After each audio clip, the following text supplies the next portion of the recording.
বন্ধুরা, সীমা kitchen and ভিলেজপুরে সবাইকে স্বাগত জানাই। আজকে আমাদের রান্নাঘরে নতুন একটা মিষ্টি রেসিপি নিয়ে চলে এসেছি। এটা হচ্ছে গাজরের ল্যাংচা।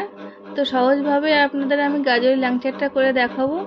তো আপনারা প্রথম থেকে ভিডিওটা শেষ পর্যন্ত দেখুন। আর আমার চ্যানেলে নতুন যারা এসেছেন তারা অবশ্যই সাবস্ক্রাইব করবেন আমার চ্যানেলটাকে, আর একটা করে লাইক করবেন, অবশ্যই কমেন্টে জানাবেন কেমন হয়েছে। তো তার জন্য ভিডিওটা প্রথম থেকে শেষ পর্যন্ত দেখতে হবে। তো আমি রান্নাটা শুরু করব এবার। আপনারা খুব সহজেই বাড়িতে বানাতে পারবেন। প্রথমে আমি গাজরটা ছাড়িয়ে নেব। গাজরটা প্রথমে উপরের ছালটাকে এরকমভাবে ছাড়িয়ে নিতে হবে, নিয়ে সুন্দর করে পরিষ্কার করে নিতে হবে। সুন্দর করে পরিষ্কার করে নিয়েছি।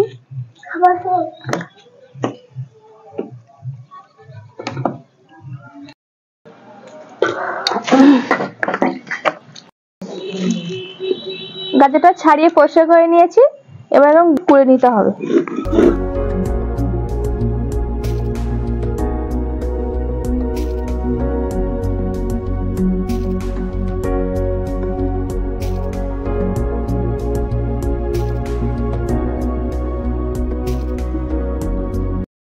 গাজরটা কুড়ে নেওয়া হয়ে গেছে।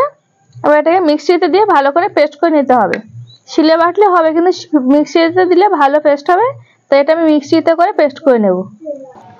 গাজরটা পেস্ট করে নিয়েছি। এবার আমার গাজরের ল্যাংচা বানাতে যা যা উপকরণ লাগছে সেগুলো একবার বলে দিই। তো এখানে গাজরের ল্যাংচা বানানোর জন্য সুজি লাগবে, দুধ লাগবে, আর রসে ডুবানোর জন্য চিনি লাগবে।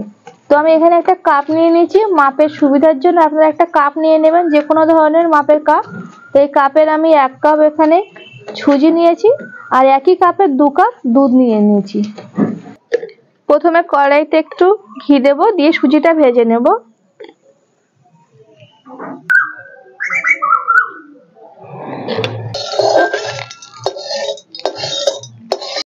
হালকা আছে এরকম ভাবে কিছু সময় ভেজে নিতে হবে, বারবার নাড়তে হবে যাতে পুড়ে না যায়। আবার সুজিটা জুতো পরে উঠে দেখা এসে বসো, জুতো খুলতে পারি না তাই। সুজিটা কিছু সময় ভেজে নিয়েছি। ঘি দিয়ে ভাজা সুজিটা সুন্দর একটা গন্ধ বেরিয়েছে। এবার সুজিটা আমি নামিয়ে নেব।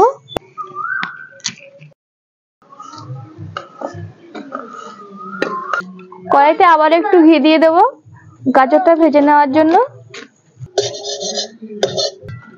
এবারে পেস্ট করা গাজরটা দিয়ে ভালো করে একটু ভেজে নেব।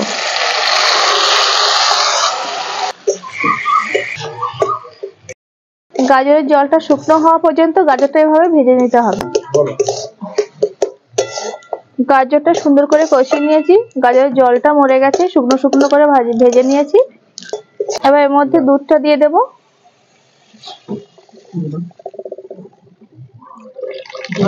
এবার গাজরের সাথে ভালো করে মিশিয়ে দুধটা ফুটিয়ে নিতে হবে ভালো করে।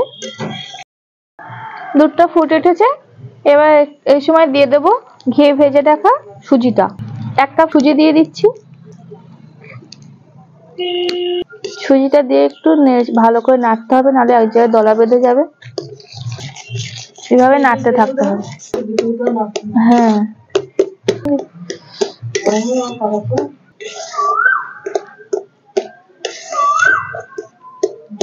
সেটা হয়ে এসেছে সুজির ডোটা।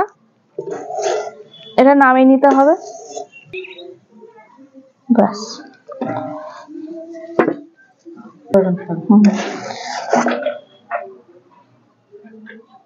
ঠান্ডা করতে দিতে হবে একটু।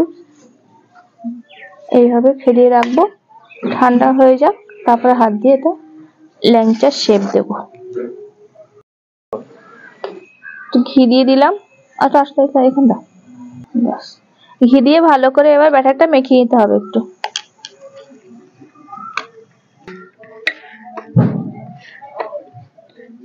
হাতে একটু তেল লাগিয়ে নিতে হবে,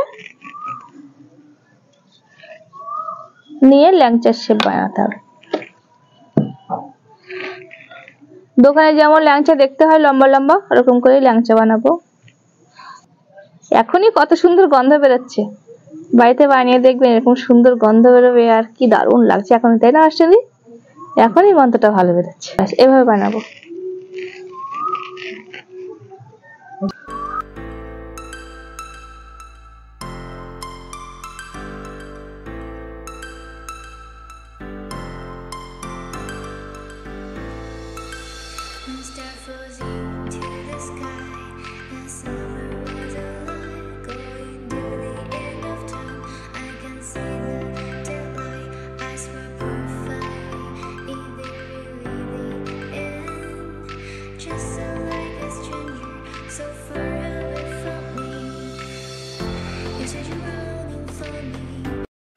এই যে ল্যাংচাগুলো বানিয়ে নিয়েছি আমি অষ্টমী দুজন মিলে। এখনো কিছুটা বাকি আছে, অষ্টমী এখনো বানাচ্ছে, তো আমি এগুলো ভাজতে থাকবো, বাকিগুলো অষ্টমী বানিয়ে দিচ্ছে। ল্যাংচাগুলো ভাজার জন্য কড়াইতে সাদা তেল দিয়ে দেবো। তেল গরম হয়ে গেছে, এবার ল্যাংচাগুলো দিয়ে একে ভেজে তুলে নেব।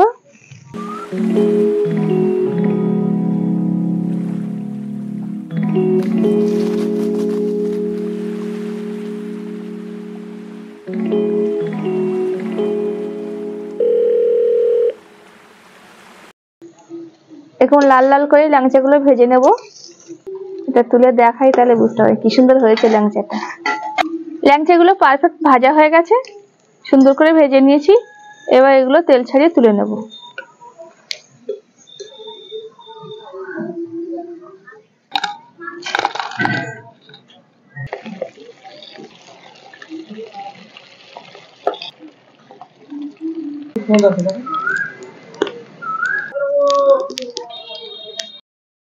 ল্যাংচাগুলো সব ভাজা হয়ে গেছে, সব ভেজে নিয়েছি।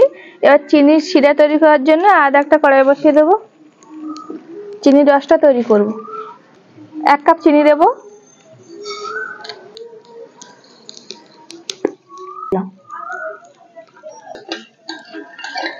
দুটো এলাচ এর মধ্যে চিড়ে দিয়ে দেবো দানা বের করে। রসটা একটু হালকা চিনি রেখেছি, গাঢ় করিনি, হালকা রসের মিষ্টি ভালো লাগে। তো রসটা ফুটে উঠেছে সুন্দর। এবার ল্যাংচাগুলো রসের মধ্যে দিয়ে দেবো।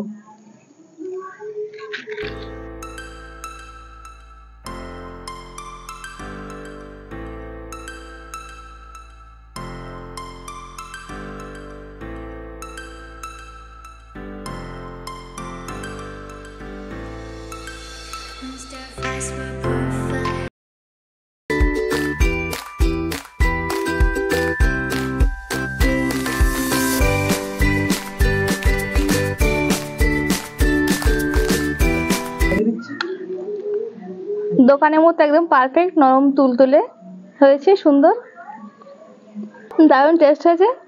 বাড়িতে বানাবেন।